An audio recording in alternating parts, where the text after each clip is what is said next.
All right, and we are officially underway. I've got the recording going, and this each of the webinars, the classrooms will be recorded, and then I post them. So if there's anything that you miss that you want to review, it's available.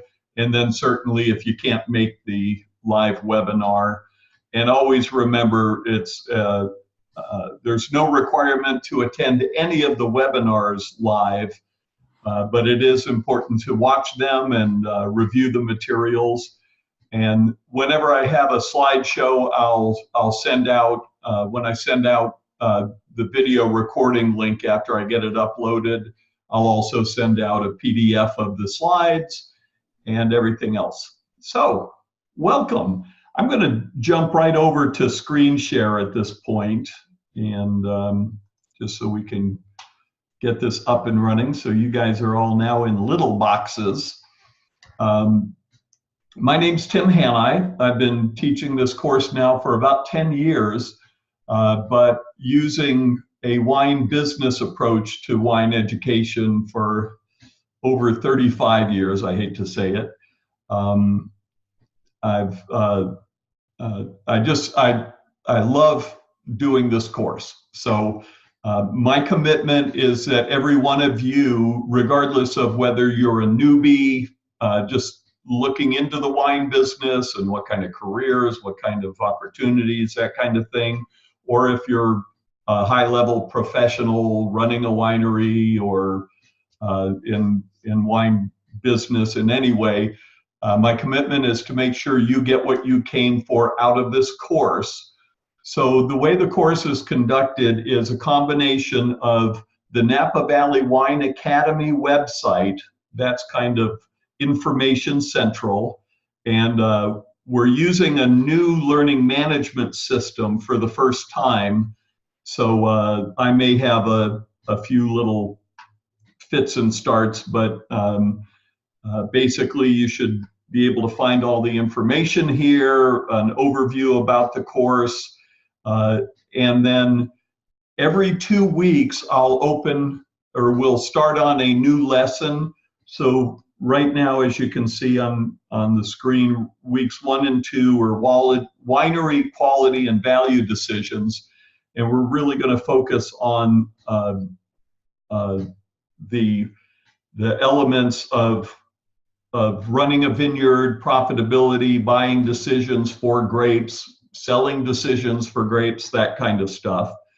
In the second lesson, we'll be going through different business structures. How are wineries set up? What do operations look like? And then we'll go through a various scenario of different production models.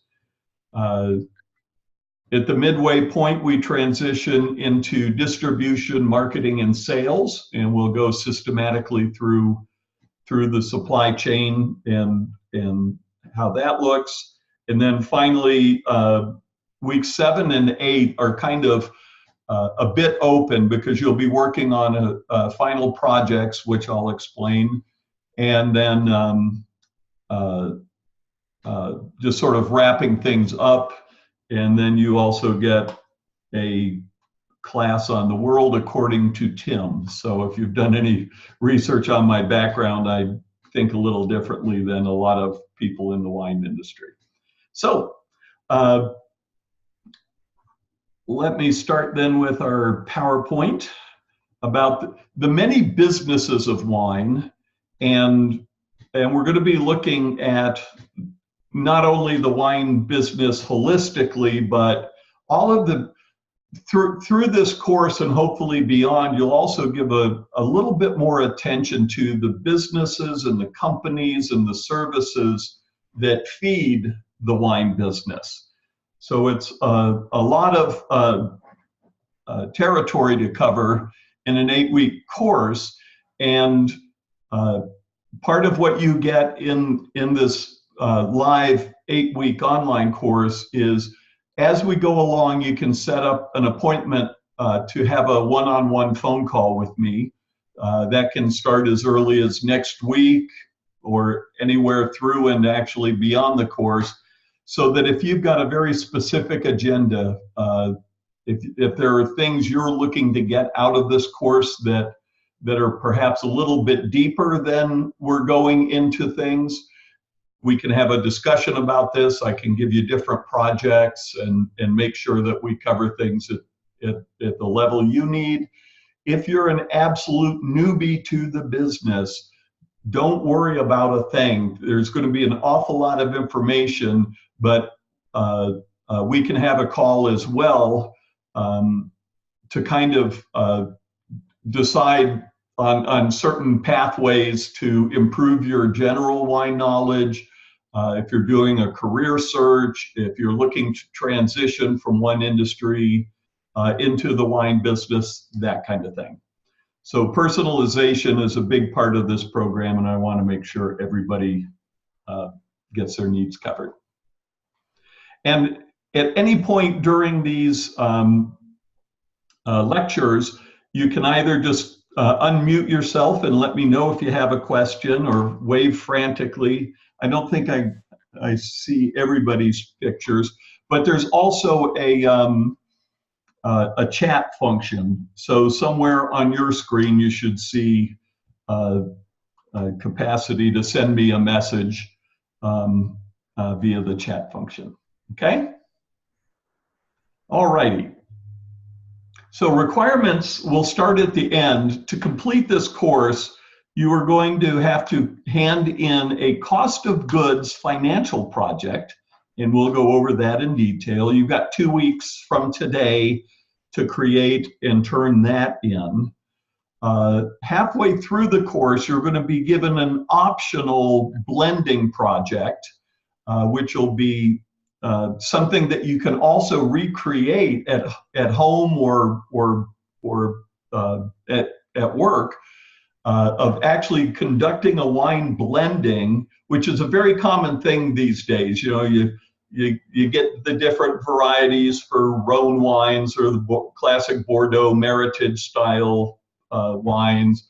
You have a contest to blend, see who can make the best blend, but we're going to include financials in it, and it makes it a whole different way to look at things.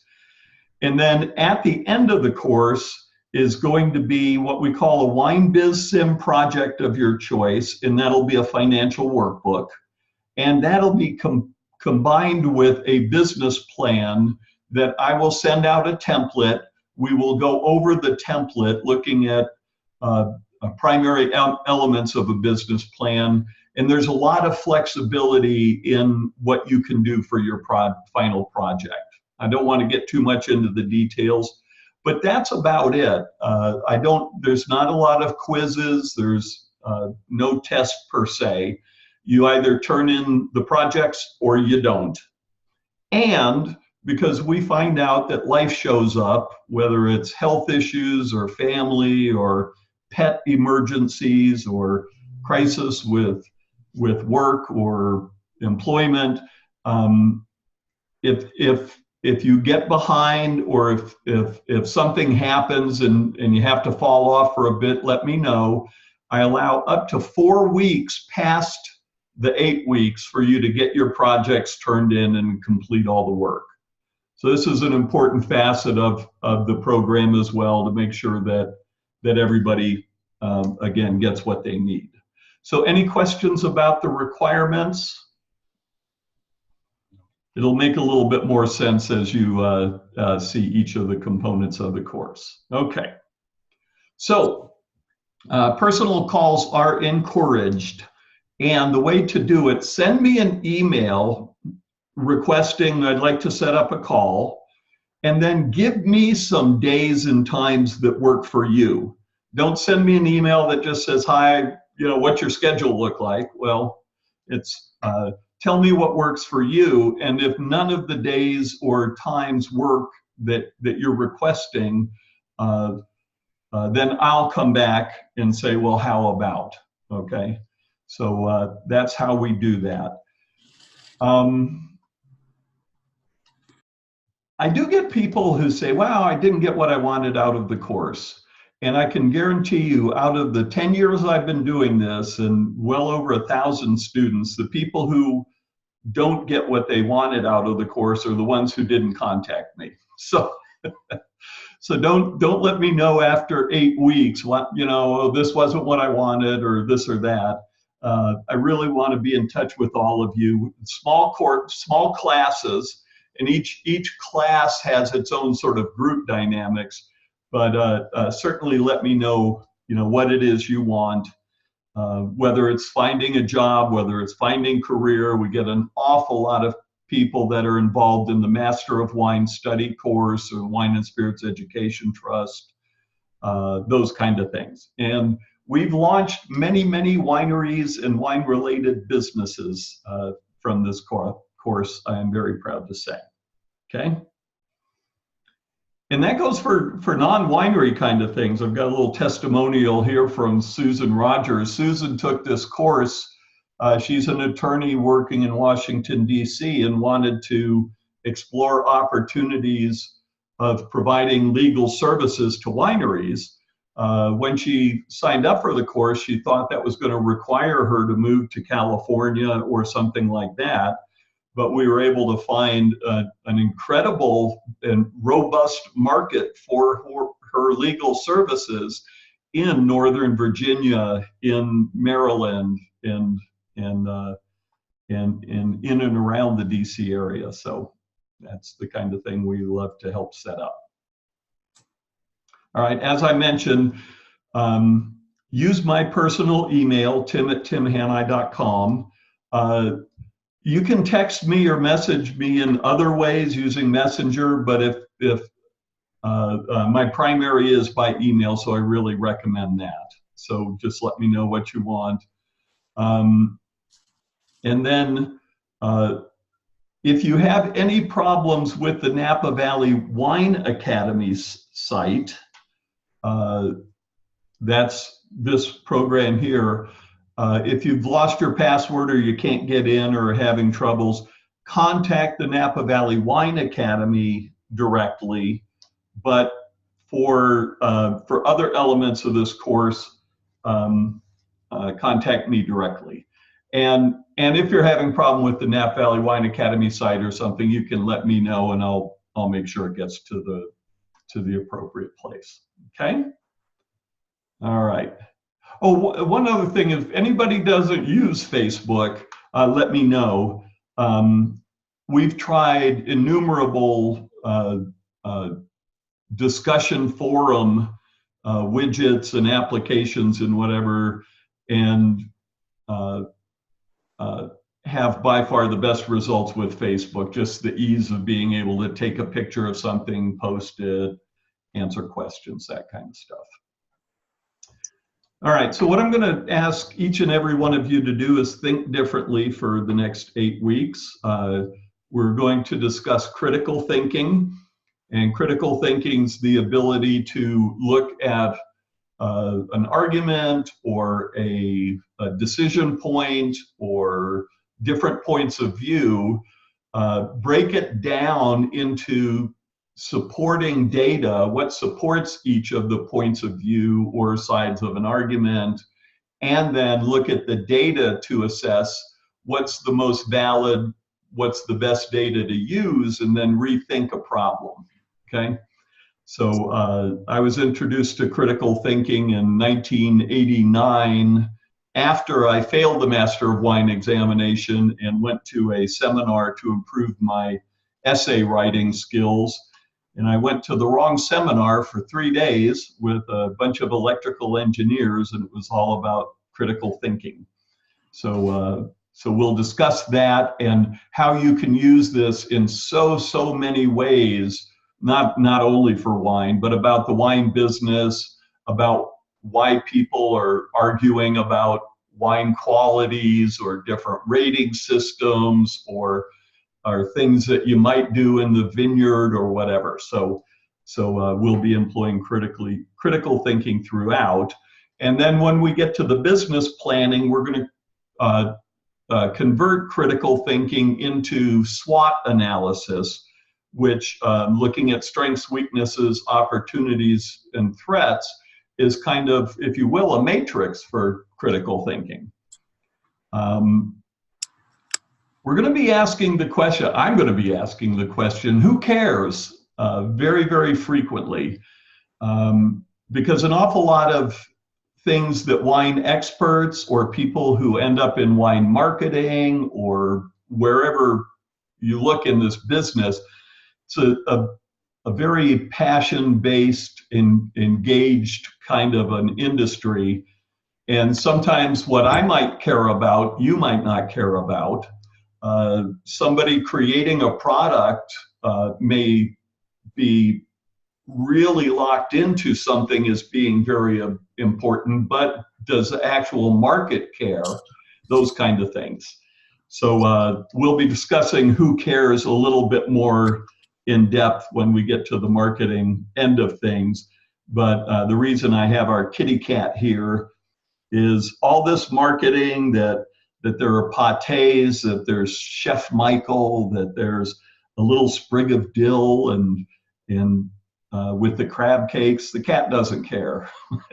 And the cat's the consumer, but you've got to get the product through gatekeepers. So the gatekeepers care about things that the market doesn't care about, and vice versa. So that's what Who Cares is about. In the discussion forum, which is our Facebook site, okay, I posted something just because I want you to start to think about alternatives and so on. So this is a pretty bottle here, agreed?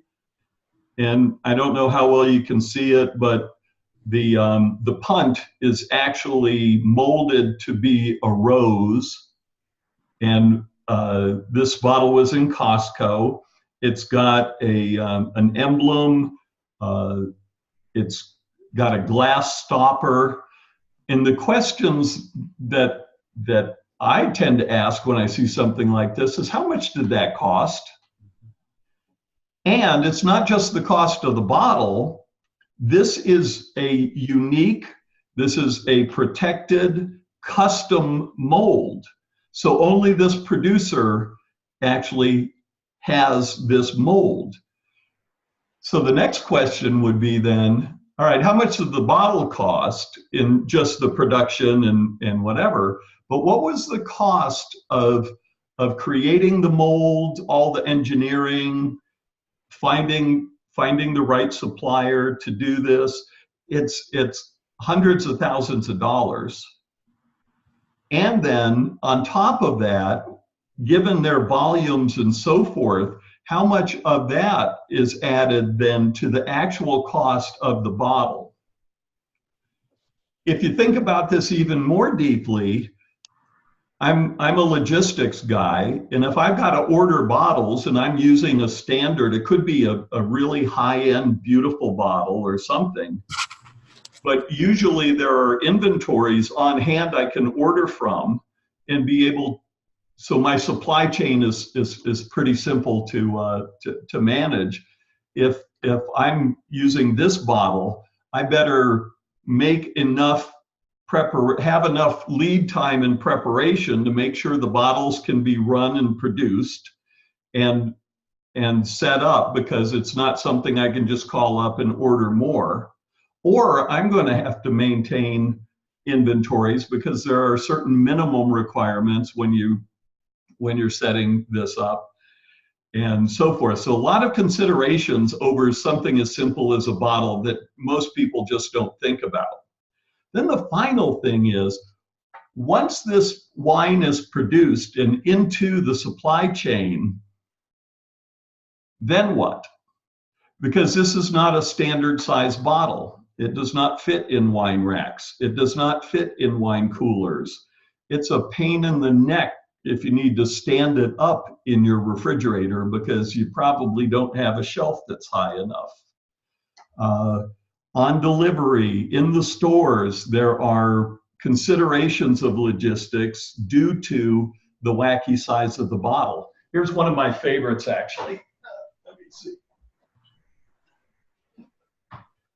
I tend to collect this stuff. All right. So here's a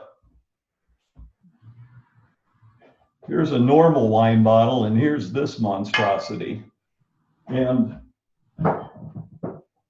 this was a Pinot Grigio at Trader Joe's some time ago. The boxes were flimsy. It was a total pain in the neck. Breakage was really high, and so forth. Okay. All right. Here's another kind of a thing that we can look at. I get these regularly packed in an Amazon delivery. So Naked Wines includes this voucher. They have to design and print the cards. They have to get them produced. They have to then provide them to Amazon so that when people are packing the boxes, they can dump this in there. And that sort of begs the questions, how many ever get used, and what's the cost of managing all of this? The bigger question that we'll get into in depth later, this is a $100 voucher. So this means I can go on to Naked Wines, create an order, probably get free shipping. Oh, delivery is included. I get free shipping. I join their wine club. I use this voucher, get my wine, and then quit the wine club. So what's the real cost behind something as simple as a card like this? Okay. And then as we're going through the course also, I'm going to ask you to go into stores and look a little bit more closely on the shelves and get out of your own comfort zone. Most of us who shop for wine tend to go to areas that we're comfortable with, where the wines we like, we know. I want you to break that up. I want you to look at fruit wines. I want you to look at sparkling wines. I want you to look at sweet, dry, $3.99 to $399, okay? Notice the pricing. There's a price for this wine. There's a buy one, get this discount, buy 6 or more, get this discount. So how does that all work? What is wine pricing? What is the actual price of this wine if you went onto their website? And also what happens, this kind of psychological pricing schematic can be very useful to get a customer's attention. But what if every wine in the store, and there's 1,000 wines that are all on sale, similar discount, etc. Okay? So that's something else we will be looking at. Any questions yet? All right. So that's your homework. Your homework is to go into the stores, go into a tasting room, drive by something, be at a friend's house. The discussion forum on Facebook is not oh, I tried this or whatever. It's about what do you see when you're out in the market? What do you see that's different online? What do you see when you go into a tasting room or you're driving down the highway? Maybe you see a sign or something like that. All right, so that's your homework. There's nothing to turn in. Your homework's not graded, no panicking, but it's really great when people are finding, you know, a display that's very recently I was in a store and I saw a lady who was pouring wines, and part of your homework is to go up and say, "Hi, I'm in a wine business course. Do you like your job?" And I did that, and I was down in Novato, California, and I said, "How are you doing today?" She goes, "Fine. Would you like to try one of these wines?" I said, "You know, I'm actually in a wine business course. I was wondering, how much do you like your job?" And she looked at me and she goes, "I hate it. This is the biggest pain in the ass. I don't like these wines. You know, I feel like an idiot out here and whatever." So it's really cool to ask, what do you hate about what you're doing, as much as what do you love about what you're doing? And so that's part of the homework also, having conversations and that are different from the normal ones you might have, okay? So the course resources, we'll have the live classes Wednesdays at noon and Mondays at 5 p.m. I'm on Pacific time. I'm in beautiful Bend, Oregon. So that's one of the primary. If for any reason I have a travel issue or something that comes up with a that's conflicting, I may send out a notice that the live class is canceled, and then I'll either record the class and then send it out, or I can sometimes repurpose an earlier course and use that video. Okay, but that's the live videos. We went over the Napa Valley Wine Academy site, the discussion forum on Facebook. Wine BizSim projects are something that may be confronting to many of you and hopefully a whole boatload of fun to others. And what this is, the Wine BizSim, it resides on something, and you all should have gotten a, oh, go away, it's trying to think for me. You all should have gotten an invitation and a password for something called SpreadsheetServer.com.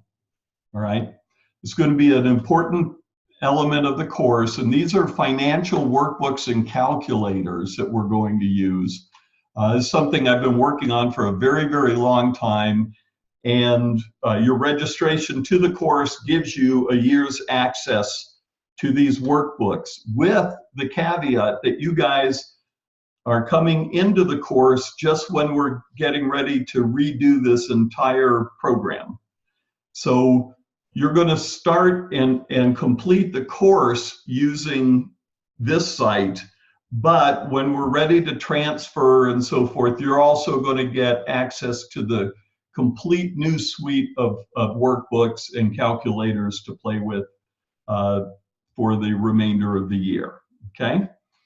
And you should have received the email from SpreadsheetServer.com. If you did not get something that looks remotely like, you know, login and password for this, check your junk mail or spam filters, because this system sends your password back to you, or let me know and we'll try to get you done. And basically, your username is going to be your email, and you'll have a password that was generated from the program. And when you sign in, it's going to look like this. And the first form that we're going to use is the Winery Cost of Goods Workbook. And then this is what a workbook looks like. All right, I'm not going to spend a lot of time here yet, but basically what we have the ability to do a complete financial workup, starting with an overview of what's the wine name, how many cases are you producing, an FOB of the wine. The workbooks are completely filled out to begin with, so that you're not expected to know any of this, by the way. This is a, in this case, we use this as a financial modeling tool. But what's really cool about it is you then get to enter in different types of grapes and percentages of blend and different pricing. This then gets converted into a cost per ton of your grapes. We go into production, you convert the number of cases you're producing and so on. It'll give you how many tons of grapes you'll need, what that cost will be. We go through all of the steps of pre-fermentation, handling and treatments, winemaking, lab work, permits, taxes, that kind of stuff. We'll get into barrel costs. And this is one of the areas where, again, people sort of topically think, okay, a new French oak barrel costs $1,300. You can get about 60 cases of, or 25 cases of wine. You do a little math, you think that's the cost of the barrel. There are so many other elements. There's salvage value. What are you gonna do with the barrel after you use it the first time? How many years are you going to use it, or is this being considered new oak? What kind of evaporative loss do you have?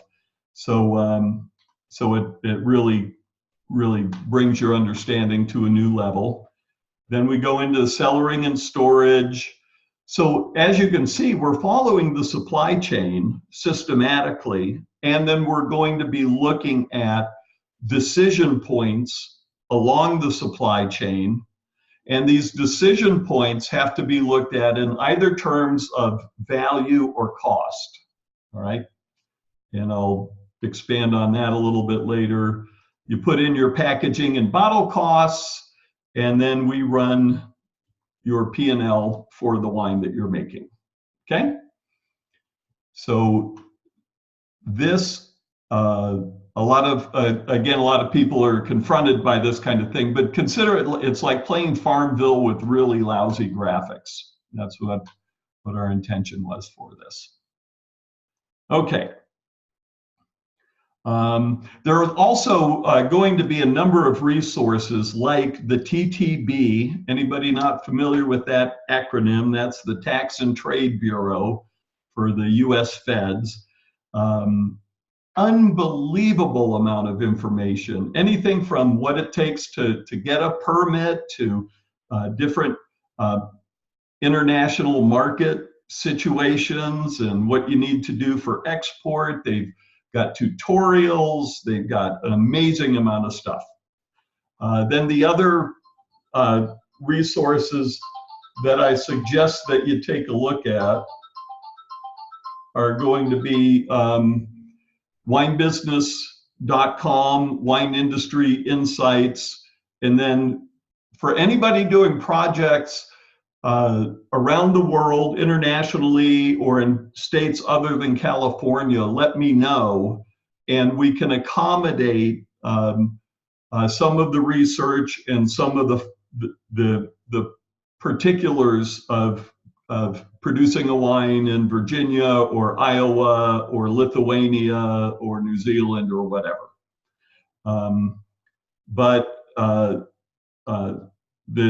The course in general is based around California prices and grape varieties and so forth. That being said, we can customize it for special needs. So just let me know. Any questions yet? All right, so this is just a quick overview that we're going to start with the business of grapes. We're going to go through, as I showed you in the workbook, and that you've got quality and cost decisions. So if you're the CFO, your stakeholder perspective on what grapes should cost, if you're a winery CEO, may be very different from what the winemaker thinks. As enthusiasts, we're bombarded with misinformation or partial information. So we really want to drill down into how these, facets of the business work down the supply chain. And that if you're actually making business decisions in any of these areas, you're also looking very careful at your own resource allocation and the time and the money that go into certain aspects of the business. Okay, so this is the overall schematic of the program, and that we're going systematically through the wine supply chain, and then we're also looking at the value chain, what adds or detracts from value as we go through the process. So critical thinking then is, simply put, it's the ability to look at an issue or an argument or a topic, and then let's say in the case of grapes, the winemaker has very specific things they are looking at in attaining the grapes for the type of wine they're going to make. They may or may not be attentive to the ultimate cost. Now, if you're a little winery, you're wearing all the hats.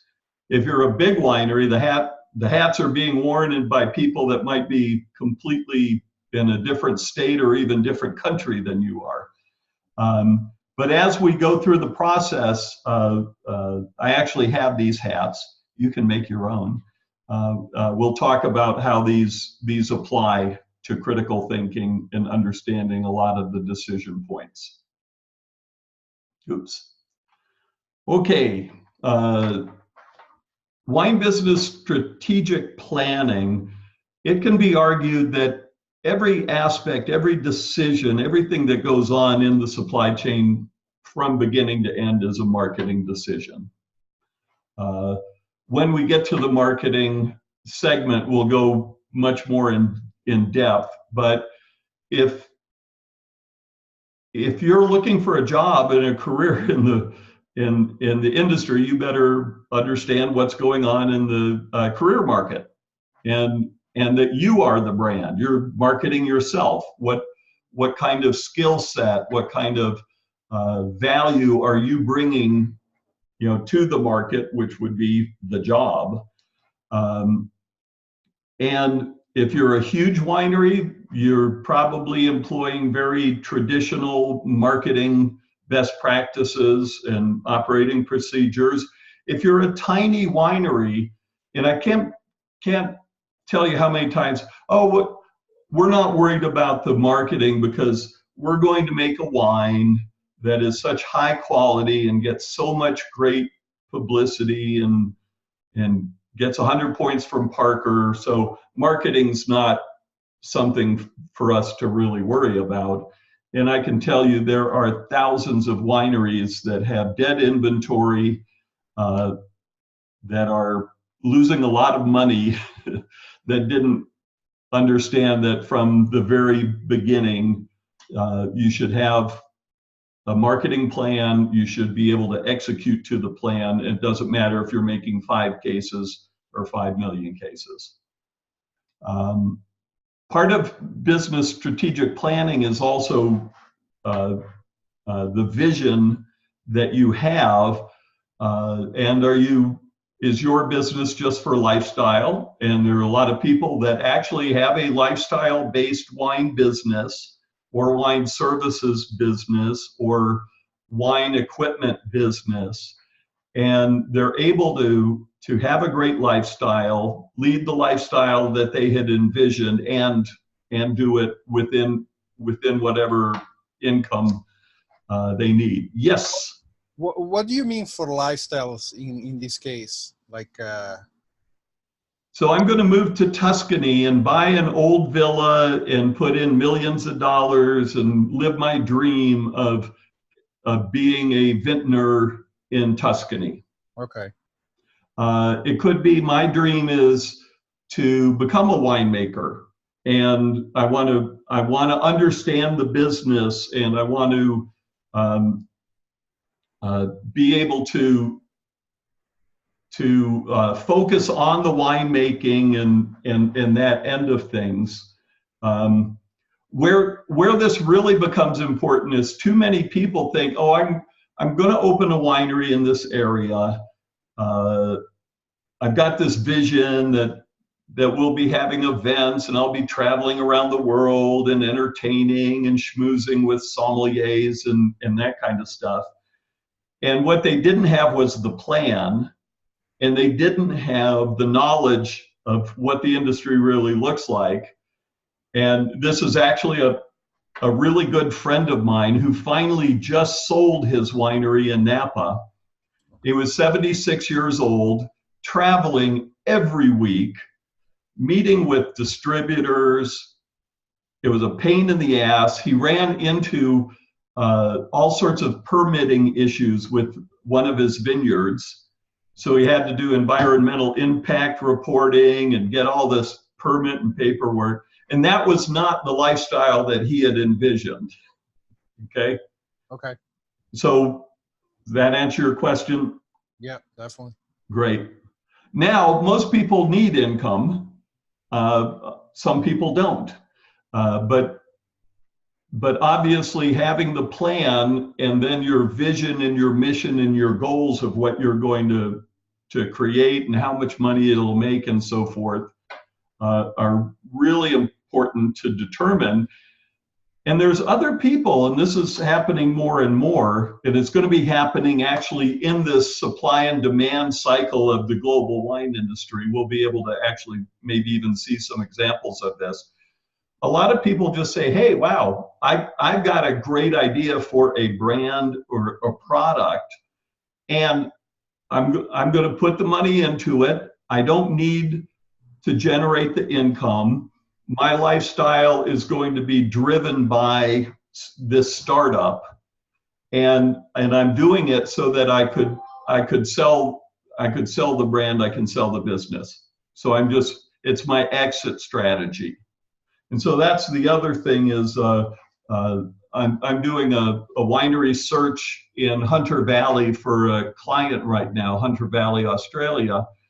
And as I was kind of reconnecting with the Australia market, there are literally hundreds of little wineries that were started in the 1980s and 1990s as a lifestyle decision. It was somebody who loved wine. They built their winery. They planted or purchased the vineyards, and they didn't have any plan for an exit. What they were going to do. Their kids don't want to live that lifestyle. They don't share that same vision, and you can't give these properties away.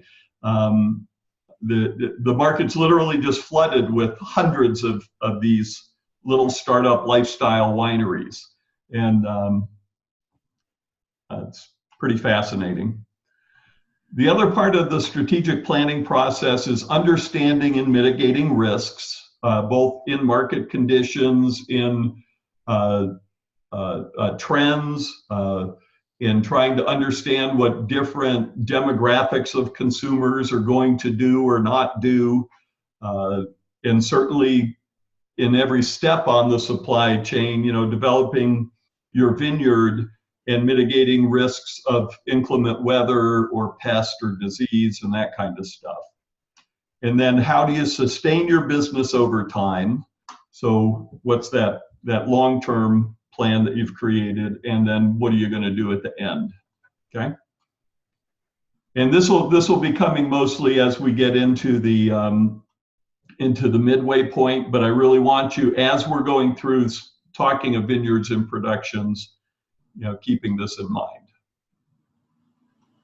So this is just a quick schematic of how some of the kind of decisions we'll be discussing. So for grapes, if I'm an opening winery, am I going to grow my own grapes? Am I going to buy grapes, or maybe some combination of those?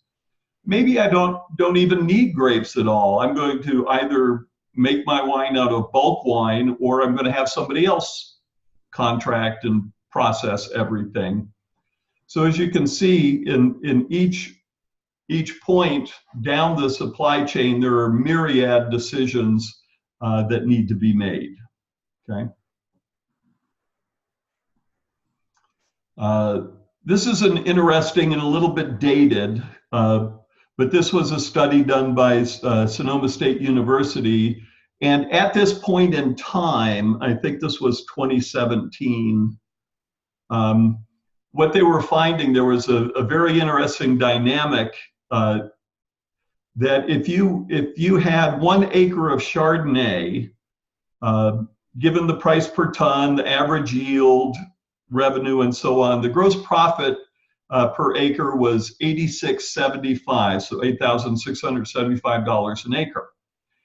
If that same acre was converted into wine, you would have additional expenses involved, obviously, of getting the wine made, but the return on the investment was about 15% greater by going ahead and contracting to have the grapes turned into wine and then selling the wine on the bulk market versus selling the grapes. Does that make sense? Okay. And at this point in time, there was this also really interesting phenomenon that when bulk wine was at its highest price, grapes were at the lowest price. And so if a vineyard had decided to go ahead and do 50-50, I'm going to make 50% of my crop into wine and sell that on the bulk wine market, I'm going to sell 50% of my grapes, it would have actually created virtually a flat line of revenue. So it would have taken this fluctuation out of things, given a much more stable cash flow, and had a lot of value in that kind of decision. So you don't need to understand this yet, but these are the kind of things that we're going to be looking at. And also in terms of what are the dynamics in the market, what's the effect on the grape supply, grape costs, equipment, wine prices in the market, etc. Then the other thing to keep in mind is all of the incredible number of interrelated, interdependent businesses: real estate, agriculture, processing and production, packaging, human resources, and then also knowing that many times it's almost imperative to know, what am I taking on myself? So when you're doing your strategic planning, what am I going to be doing? What do I have people that I know or people that work for me, and what are their competencies, and what could I outsource? Where could I find ways to offload certain things? And this is very, very important in the marketing and the supply chain, distribution, legal and finance, and that kind of thing. So always try to keep in mind, when you look at a product, where did it come from? What kind of grapes went into it? What other things need to transpire to get that product to this point of sale, etc. All right. And that ultimately many people, including myself, would argue it all begins and ends with the market. Defining a product, like whether it's I've got a passion for Burgundy Pinot Noir, I'm going to buy a vineyard in Oregon, I'm going to live that dream. Or it could be, I'm aware that there's a hot product category. What does that need to be? Where does it need to be priced? For people watching the rosé phenomenon right now, the Moscato phenomenon of 11 years ago, which I started, by the way, and I'll explain that later. And so then connecting, how do you build that awareness in the mind's eye of the consumer? What's your marketing strategy for that? How do you engage people? How do you keep their interest?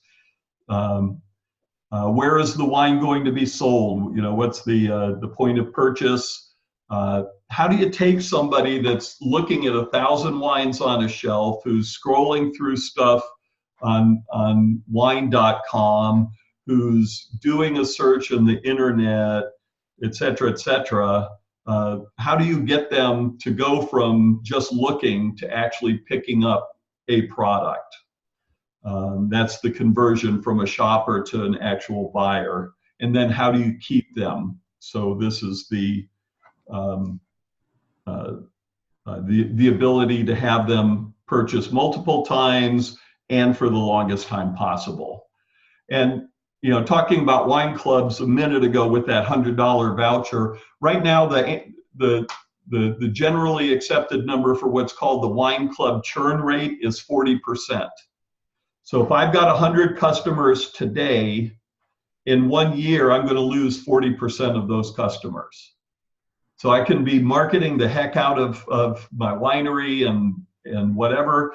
And if based on this averaging, if I'm signing up 40% more people in a year, I'm just breaking even. I'm not actually adding any new because of the churn rate, okay?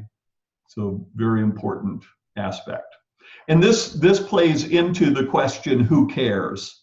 And what do they care about? And how can you keep their interest for an extended period of time? All right? So lots of information. Don't anybody sweat anything yet. You can panic later. Just kind of get used to the materials that I've sent out. Get onto the websites. Make sure that you can log in and get started. And then on Monday night, we're going to dive a little bit more deeply into grape costs and the vineyards and so forth. Now, as a teaser for anybody, we're only going to be working primarily with the cost of goods calculator. Let me bring that up so that you can see that, all right? So this is the cost of goods workbook. We're later going to then go into a blending workbook, all right? And it's going to be very similar, but it's going to be based on building a wine from existing material, either in the winery inventory or playing the bulk wine market, right? So we'll have that. And then the third workbook that we're going to be using is a cost calculator. And what the cost calculator, stop that. What the cost calculator will do is, or the pricing calculator, that's going to show if you understand the FOB cost of your goods, what's the cost of getting that through US distribution in the 3-tier system, what are the considerations for exporting or importing a wine, and then what goes on in the retail store or the restaurant or online with how the wine's being priced, okay? For anybody who is needing a deep dive into vineyards, we've got a vineyard profit and loss calculator. And this would be something you could use if you want to call me and I can, this is too much of a deep dive for most people, but it's a fascinating thing to look at just to kind of see what goes into expenses and development costs and for a 15-year cash flow projections for a vineyard, okay? All right. So log in, look into weeks 1 and 2. There's a critical thinking assignment, a grape research project, an article to read on how much does it cost to plant and maintain a vineyard. And there's also an actual outline of a grape purchase agreement or contract. This is optional, but actually I suggest everybody read it. And especially if you're going to be involved in grape purchases, because it really brings up all sorts of considerations about the business of grapes and contracts and how they work, okay? And then what we're going to do on Monday night, we're going to be focusing mostly on the business of grapes. And so you'll be able to go through, and there's going to be a link that I'm going to send out also to the grape crush report. And we'll be talking about that on Monday night. Okay.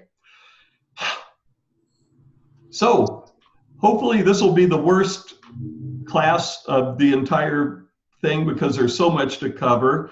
And I'd be delighted to answer any questions, provide any clarifications that I can. Thank you. Okay. Oh, a final note. If you have a question or a topic that you want me to cover in one of the live classes, but you won't be able to join the live class, you can email me the question or topic and say, hey, Tim, could you explain this or demonstrate this or whatever. So that's a third communication option that's very good. All right, gang. Thank Well, you. we are off and running. I look forward to the next 8 weeks with you. Thanks so much. And I'll process this and send out the link and send you the slideshow, and we are up and running. Perfect. Thank you. Thank you, Thank you guys. so much. Pleasure. Bye-bye. Bye.